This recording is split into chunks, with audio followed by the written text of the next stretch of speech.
Da sind einmal zwei Berge und in der Mitte ist ein Fluss vorbeigezogen. Eine schmale Brücke hat über den Fluss geführt. Auf dem einen Berg hat der Geiss gelebt. Auf dem anderen Berg hat auch ein Geiss gelebt. Und an einem Tag denkt sich die Geiss vom einen Berg: Mich nimmt es ja Wunder, ob das Gras auf dem anderen Berg grüner und saftiger ist als bei mir. Und die Geiss vom anderen Berg, die denkt sich: Ist echt das Gras da auch nicht besser?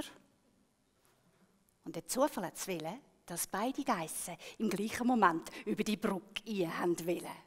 Und sie sind in der Mitte aufeinander getroffen. Und es war eine schmale Brücke. Zuerst haben sie einander nur angestarrt. Da sagt die eine: Hey du, geh auf die Seite, ich will da durch. Hä, blöde Geiss, geh du auf die Seite, ich will auch da durch.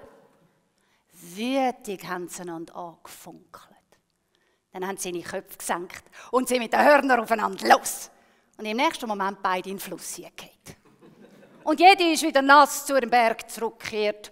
Und beide haben noch lange Zeit geschumpfen über die dumme Geiss von vis-à-vis, die nicht auf die Seite geht.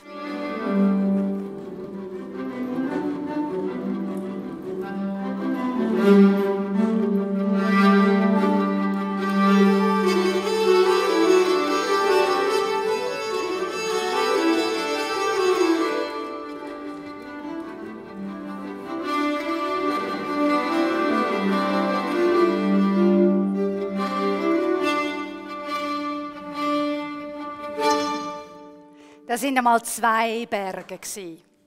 In der Mitte ist ein Fluss vorbeigezogen. Eine schmale Brücke ist über den Fluss gegangen.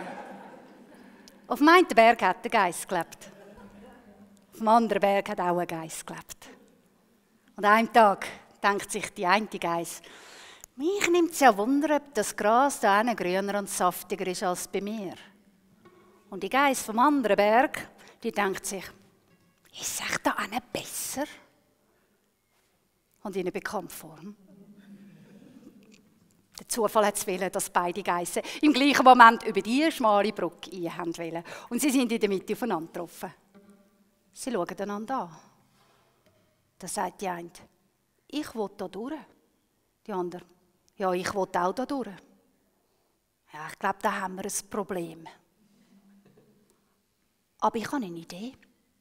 Wenn wir uns ganz säuferlich aneinander vorbeischieben, vielleicht geht es dann, vielleicht kommen wir aneinander vorbei.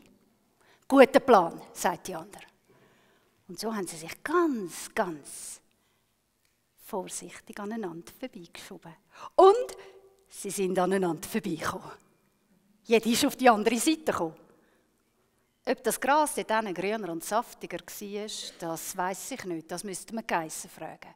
Aber beide Geissen haben noch lange Zeit gesagt: Wie schön ist es doch, wenn man auf so eine kooperative Geiss trifft.